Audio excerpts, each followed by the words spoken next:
परम पुरुषार्थी, परम वंदनीय प्रभु ऋषभनाथ भगवान, जिन पर आधारित भक्तामर स्तोत्र पर हम कुछ चर्चा करने जा रहे हैं, उनके श्री चरणों में भावपूर्ण नमन। परम पूज्य गुरुदेव के श्री चरणों में भावपूर्ण नमन। हम भक्तामर के क्रम में आगे बढ़ रहे हैं और हमने ये देखा है, ये जो कहावत है पुरानी, मरे बिना मुक्ति नाही, तो ये वास्तविक है। और दूसरा है कि योग्यता ऊपर से नहीं आती है, योग्यता विकसित करनी होती है। तो कोई आदमी होता है जिसके पास ज्ञान होता है और कोई ज्ञान प्राप्त करना चाहता है, ये दोनों व्यक्ति आगे बढ़ जाते हैं। पर कई लोग ऐसे होते हैं जिनमें योग्यता होती नहीं है और वो योग्यता विकास करने के लिए पुरुषार्थ भी नहीं करते, तो वे क्या रह जाते हैं, वे अयोग्य रह जाते हैं। तो हमें ये प्रयास करना है कि हमें अच्छा योग मिला है और हमारे भीतर की जो अच्छी योग्यता है उसको हम कैसे विकसित करें, हम कैसे किसी का दिल जीत सकते हैं, किसी का मन जीत सकते हैं, हम कैसे किसके सहयोगी बन सकते हैं। अगर मैं सेवा में आपके जुड़ा हूं तो मेरा कर्तव्य क्या है, आप कहो वो करूं नहीं, आप जो चाहते हो उसको मैं समझ पाऊं और उसको सफल कर पाऊं, तो मेरी सेवा एक धन्य सेवा हो जाती है। तो बड़े बुजुर्गों की सेवा हो, साधु साध्वियों की सेवा हो, या परम पावन तीर्थंकर प्रभु की सेवा, तो हम तीर्थंकर प्रभु की सेवा करना चाहते हैं। हम प्रभु को मानते हैं, तो भगवान ऋषभ को मानने वाले कौन कौन है यहाँ पर, और ये बताइए भगवान की मानने वाले कौन कौन है।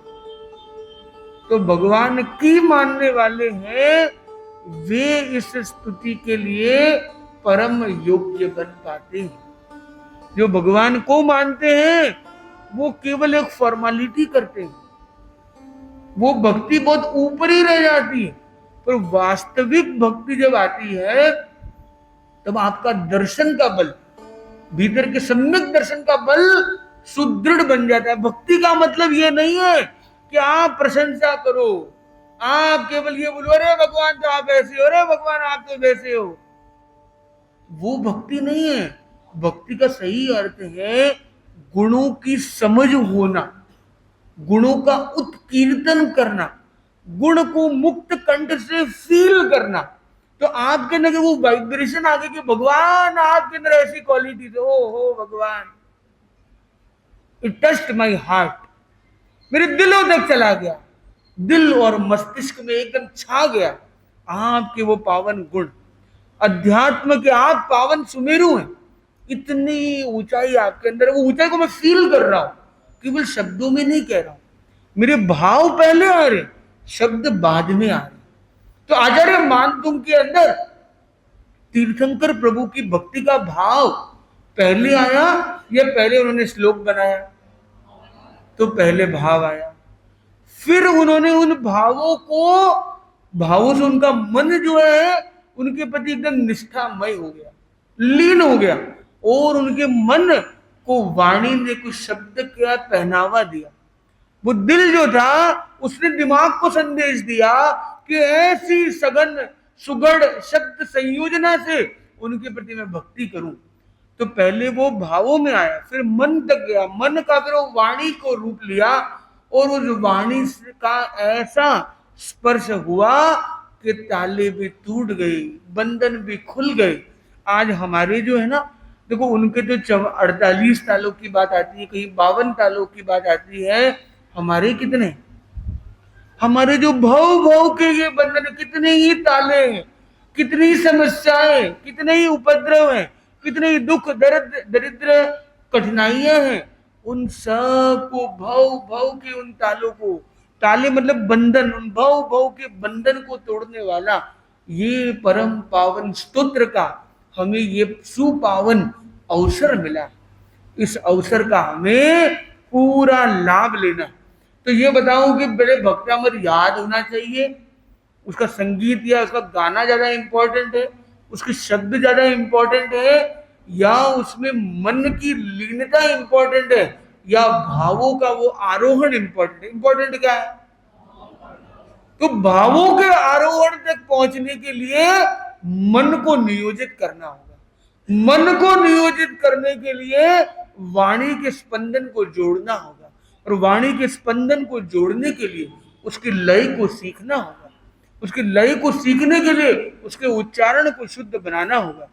और जब हम उच्चारण पूर्वक लय पूर्वक उसका प्रॉपर विधि से संगान करेंगे और साथ में अर्थ बोध होगा तो मन अंदर जुड़ेगा और अर्थ बोध के साथ आचार्य मानतुंग के स्थान पर सिर्फ स्वयं को हम स्थापित करेंगे। आचार्य मानतुंग तो महान थे पर वो भी क्या कहते हैं कि मैं तो अल्पश्रुतम, मेरे पास क्या ज्ञान है, कुछ नहीं है। कर्ण से भी छोटा, उसका भी मान लो 1000वां लाखवां हिस्सा, तो इतना छोटा मैं और वो इतने महान है। ऐसी अंदर में भक्ति आएगी, पूरी गर्दन सीधी हो जाएगी, सर्वाइकल की एक्सरसाइज हो जाएगी। आपको सर्वाइकल के अलग से एक्सरसाइज नहीं करनी पड़ेगी। अगर आप भगवान को ऐसे देखते हो, अरे भगवान तूने भी ये किया, मैंने भी ये किया, तू नहीं करता है, मेरा ये नहीं करता है, कंप्लेन बॉक्स लेके कई लोग मंदिर पहुंच जाते हैं। भगवान तेरे वहां देर है पर मेरे वहां तो अंधेर है, तो ऐसा क्यों करता है, तो मेरा काम नहीं करता है, कंप्लेन लेके चले जाते। कई लोग व्यापार की रणनीति लेके, एग्रीमेंट लेके चले जाते, तू ये कर, मैं केस चढ़ाऊंगा, मैं माल चढ़ाऊंगा, मैं ये करूंगा। अरे भगवान से एग्रीमेंट करने जा रहे हो तुम, भगवान से ट्रांजैक्शन करने जा रहे हो, वहां पर भी बिजनेस करना चाहते हो तुम। ये दूंगा, ये दूंगा, ये करेगा तो 2% चढ़ाऊंगा, नहीं तो 10% चढ़ाऊंगा। क्या कर रहा है तुम? अरे भगवान के वहां क्या करना है?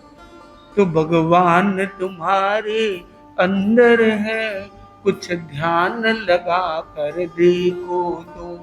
हमें क्या करना है? आदिनाथ भगवान जो है वो कहीं बाहर नहीं ढूंढना है, उनको अपने भीतर स्थापित करना है।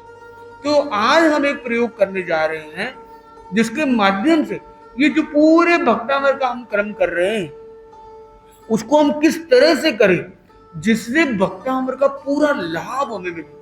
हो सकता है हम 44 श्लोक नहीं, 1 श्लोक भी कर रहे हैं तो वो 1 श्लोक भी त्रिलोकनाथ को संदेश, निवेदन, प्रकंपन पहुंचाने वाला बन जाए। और इस 3 लोक में कितने ही परम पावन तीर्थंकर वर्तमान में विद्यमान है, श्रीमंदिर स्वामी आदि आदि, उन तक तो कम से कम हमारा प्रकंपन पहुंच जाए। कोई ऋषभनाथ भगवान की स्तुति के माध्यम से तीर्थंकरों को वंदन कर रहा है, ये उन तक बात पहुंचनी चाहिए कि नहीं पहुंचनी चाहिए? क्या आप वो मैसेज पहुंचाना चाहते हो? यस और नो? ऐसा ना हो कि आप स्तुति तो पूरे जीवन करते रहो और उनको पता ही नहीं चलेगा आप कुछ कर भी रहे हो, क्योंकि आप थोड़ी स्तुति करते हो, थोड़ी नींद लेते हो, थोड़ा गाना दूसरा का लेते हो, थोड़ा खाना बनाते बनाते सुन लेते हो, चलो भक्तामर की कैसेट लगा दो और खाना भी बना लेते, भक्तामर भी हो जाएगा। ऐसा करने वाले लोग भी इस भारत देश में कोई कमी नहीं है। कई सारे ज्ञानी लोग हैं जो समय का ऐसा ऐसा प्रबंधन करते हैं कि साथ में बच्चों को पढ़ा भी रहे हैं और इसका भी दूध का भी ध्यान दे रहे, दूध उफन तो नहीं किया है, थोड़ा मेहमान को भी हैंडल कर रहे और भक्तामर भी चल रहा है अंदर। तो वो भक्ति कैसी भक्ति है? वो एक अलग लेवल की भक्ति है। अच्छी बात है, कम से कम कान में अच्छे शब्द तो जा रहे हैं, तो वो एक अलग चीज है। पर जब भक्तामर की हम एक पावन स्तुति करते हैं तो वो एक अलग बात हो जाती है।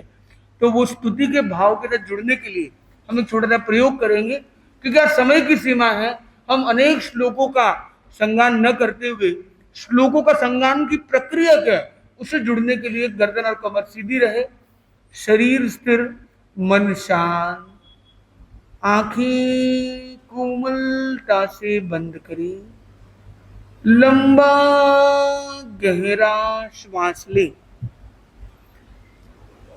भक्तामर करने की पूर्व भूमिका का यह एक संक्षिप्त प्रयोग है जो हम भक्तामर से पूर्व अवश्य करने का लक्ष्य रखें।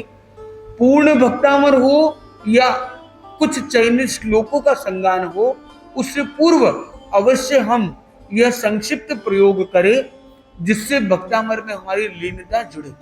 बंद आंखों के साथ फील करें आदिनाथ भगवान परम पावन तीर्थंकर कि वो पावन रश्मियां, वह दिव्य चेतना, वो दिव्य आभा मंडल और वर्तमान में स्थित महान तीर्थंकर जिनके संवत्सरण वर्तमान में गतिशील है, चारों दिशाओं से जिनका मुखमंडल, मुख कांति शोभायमान हो रही, जहां शेर, चीता, बकरी, गीदड़, भालू, सांप और नेवला, अजगर अपने जन्मजात वैर को मिटाकर परम मैत्री, परम शांति, परम अहिंसा में लीन हो गए। आप ऐसे परम पावन तीर्थंकर प्रभु की स्तुति कर रहे हैं और विशुद्ध भावों के साथ एक गहरी भावधारा जुड़ रही है।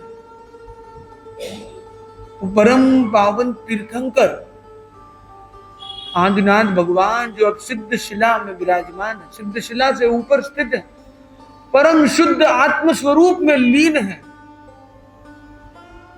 फील करे वे परम सिद्ध स्वरूप आपके भीतर प्रकट हो रहा है। वे प्रभु को अपने हृदय केंद्र पर, आनंद केंद्र पर स्थापित करे।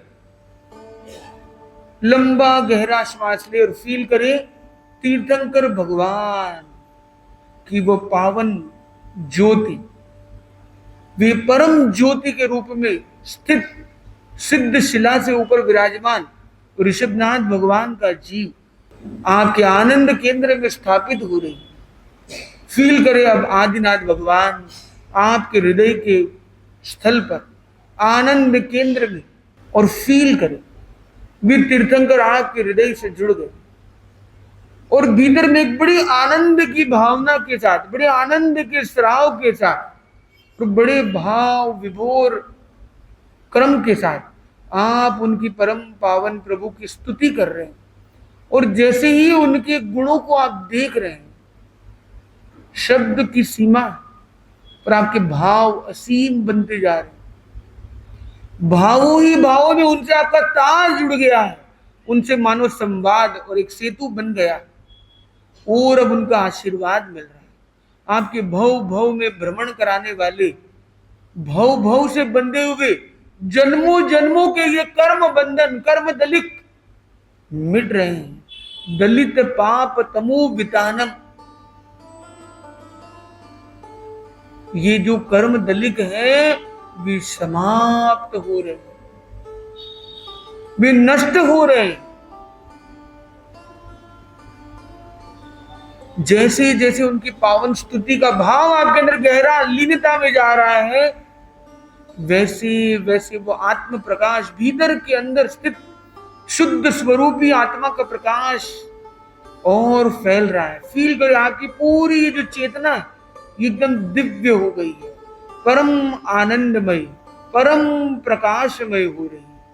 और आप परम पावन प्रभु को पूरी भावना के साथ अब भक्तामर का क्रम कर रही है।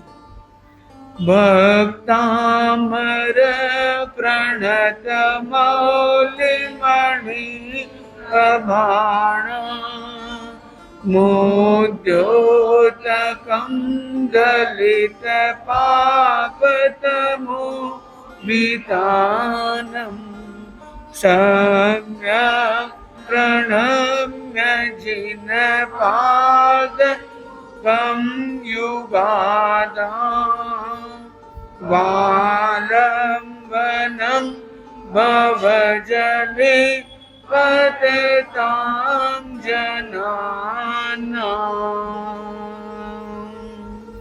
दोनों हाथों को जोड़ते हुए कोमलता से आंखों के पास ले जाएंगे। एक प्रसन्न मुद्रा के साथ प्रयोग संपन्न। भक्तामय का ये क्रम कल और आगे बढ़ सकेगा।